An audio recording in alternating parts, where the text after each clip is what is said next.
Hello, and we are back with another session of reading comprehension, and PDF will be in the description. You can download it from there, and otherwise साथ साथ solve करके चलते हैं. Before that, please download the app so that you can get access to a lot of free material, especially the IPMAT free content. And then of course you can also make some money just by engaging yourself on the app. You can, as you see, you can make 40 rupees per question for quant, and for LRDI it's 70, for BRC it's 50. So you can actually redeem when you have reached 500 rupees.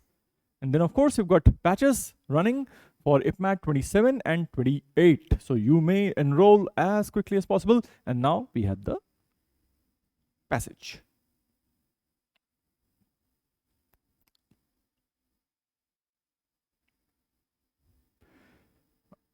You may pause and read the passage.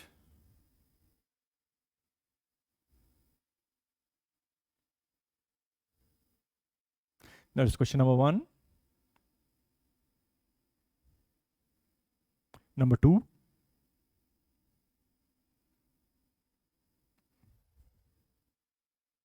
Number 3.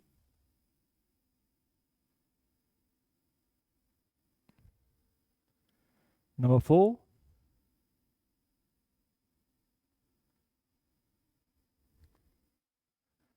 Number 5.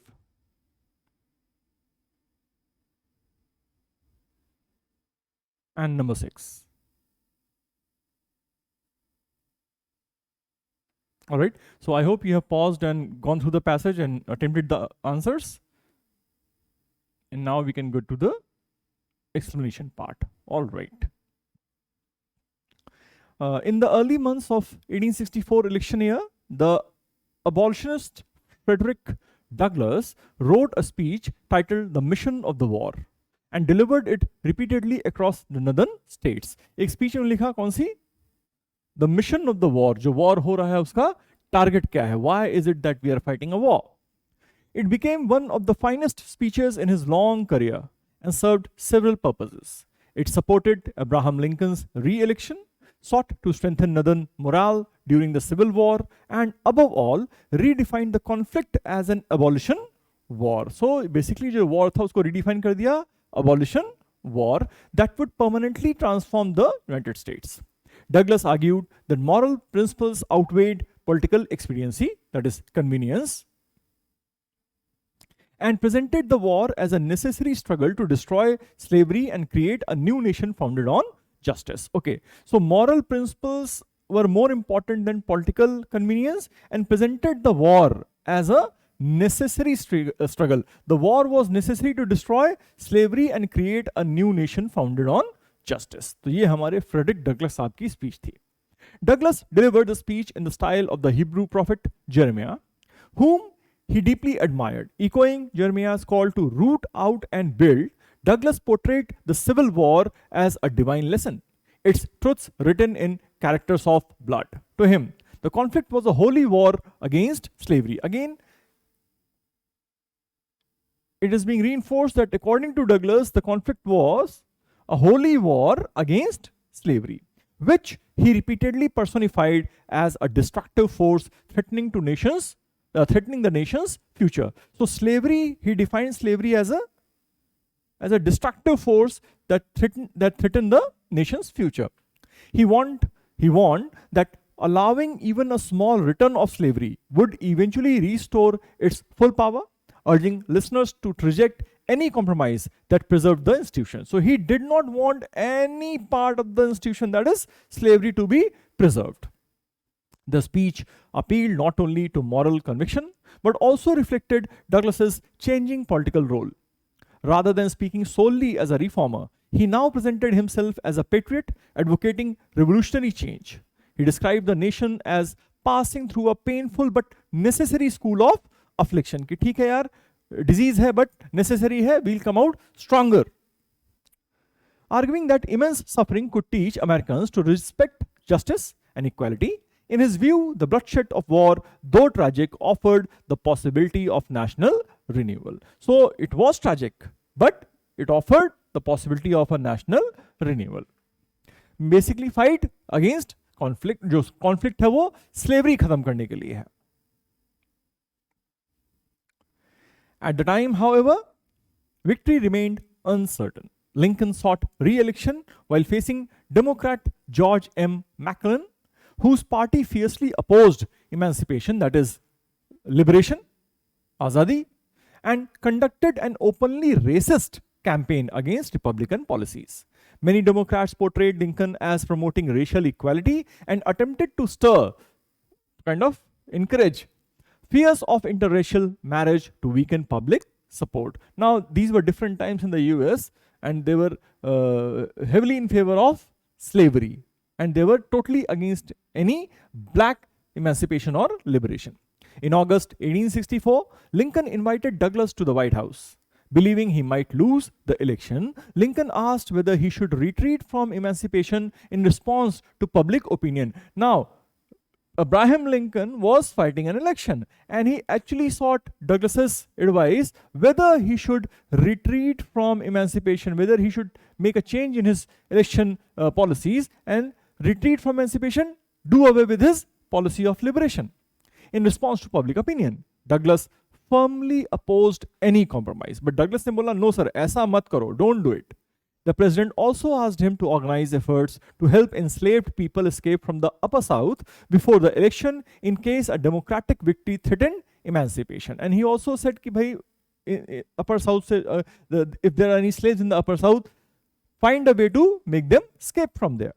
Before these plans could be fully carried out, events changed the political climate. Now, something happened that changed the political climate.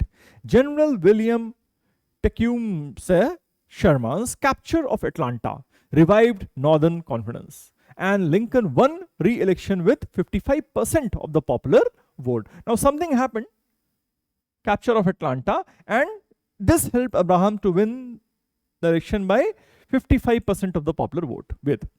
The policy of emancipation was reaffirmed, although the war itself and the challenges of reconstruction still remained. The policy was reaffirmed, war continued.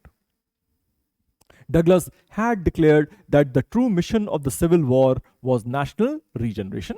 He concluded by envisioning a nation rebuilt on equality before the law, promising that if such a transformation were achieved, America's foundations would rest upon enduring justice and lasting peace.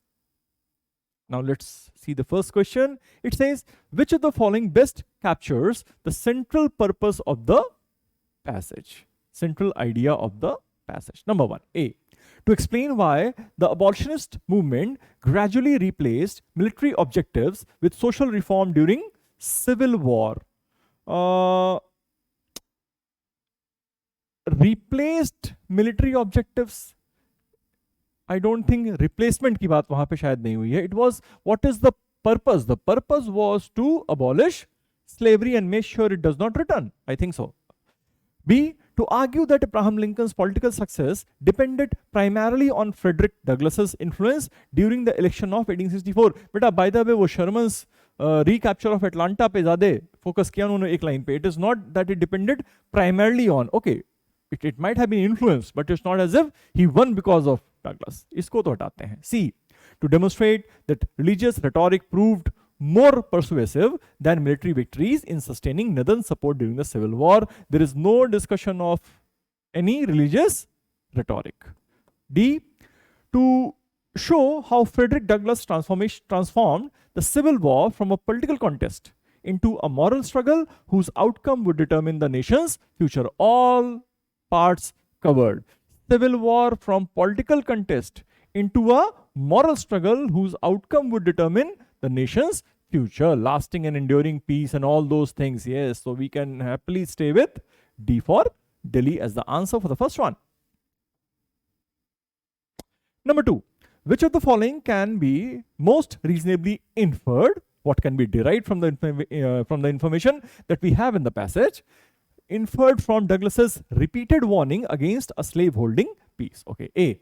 He feared that military compromise would strengthen the Confederacy more than continued warfare would. More than strengthen the Confederacy, I suppose. पहली बात तो ये word आया नहीं है. दूसरी बात, it was more about making sure that slavery is abolished and does not come back. He believed that preserving the Union without completely eliminating slavery would ultimately undermine the very purpose of the war. Ultimately undermine क्या चीज? If you do not eliminate slavery in totality. तो इसको hold करते हैं बेटा. C. He regarded peace negotiations as morally unacceptable under all political circumstances. Peace negotiations not discussed, morally unacceptable under all political circumstances. Absolute भी हो गया बेटा. Anything that is absolute is, it is advisable to be avoided. D. He believed that slavery had already become too weak to survive without explicit legal protection. No, he did not believe that slavery had already become too weak. He was fighting to abolish it. I think we can go with B. He believed that preserving the Union without completely eliminating slavery would ultimately undermine the very purpose of the war. According to him, the purpose of the war was eliminating slavery completely and make sure that it doesn't come back. Number 3.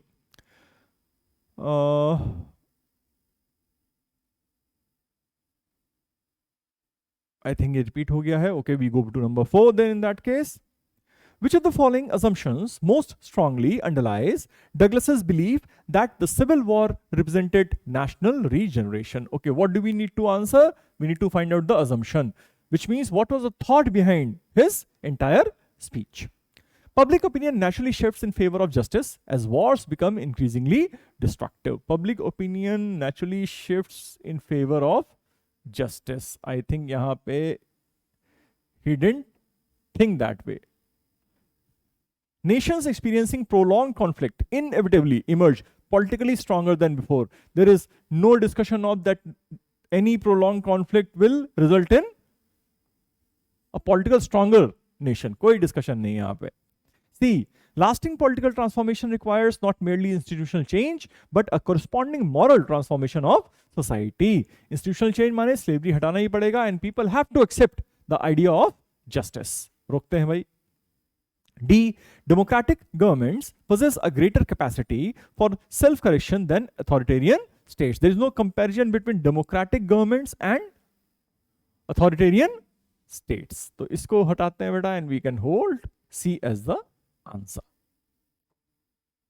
Next, suppose Lincoln had abandoned emancipation before the election. He called Douglas and he asked, should I kind of do away with policy of emancipation because public opinion जो है वो कुछ हमारे against जा रहा है. Suppose Lincoln had abandoned emancipation before the election in order to maximize his electoral prospects. Which of the following would the author of the passage most likely conclude? ठीक है भाई, अब उन्होंने आपको एक सिचुएशन दे दी कि मान लो Abraham Lincoln would have done away with his policy of emancipation before the election. What could have happened? Okay. Such a decision would have contradicted the broader moral vision that Douglas believed the war was meant to fulfill. All right, let's hold it. Such a decision would have contradicted जो उन्होंने सोचा था ना कि the purpose of the war was to eliminate slavery. That would have been defeated. देख लेते हैं अभी.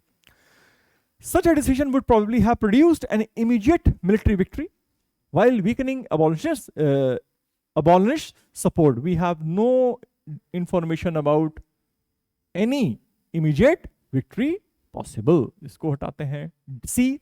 Such a decision would have been justified because preserving the Union remained more important than abolishing slavery. Absolute nonsense as per the passage. What was important according to Douglas? To abolish slavery. Number D. Such a decision would have had little effect. मतलब hardly any effect. No effect. Hardly any effect because military events had already determined the election's outcome. By the way, situation changed after this meeting. It's not that the decision was already decided. So we cannot answer this also. We can save A. Such a decision would have gone against the broader moral vision that Douglas believed the war was meant to fulfill. All right. So finally we go to number 6. Which of the following best explains why the passage concludes with Douglas's vision of equality before the law? It highlights Douglas's ability to anticipate later civil rights leaders more accurately than his contemporaries. But there is no discussion of his contemporaries or future leaders. कोई discussion नहीं है वहां पे. So of course, no explanation regarding this. B. It demonstrates that Douglas ultimately regarded constitutional reform as more significant than military victory. Again, they are comparing constitutional reform as more. He was working for elimination of slavery. Constitutional reform, ये वो सब उसका part भले हो जाते. But then again, there is no direct comparison, जो कि हमें explain करना पड़े. C. It suggests that Reconstruction successfully fulfilled all of Douglas' aspirations for racial equality. There is no suggestion that all his aspirations were fulfilled. So again, nothing explained from that. Last one, it reinforces the idea that Douglas viewed the Civil War as meaningful only if Civil War का एक purpose था. It was meaningful only if it culminated in a fundamentally transformed nation rather than merely a restored union. All right, so we can happily keep D as the answer. अब आप tally कर लो बेटा कितने, how many got right? I think एक question repeat हो गया है, तो we don't have 6, we have 5 questions. लिखो नीचे कितने सही हुए, कितने गलत हुए, क्या प्रॉब्लम आ रही है. I'll try to make them worse. Again, getting back to the iCoins, making some money, that is very important for you. And the batches for 27, 28, and bye-bye. See you.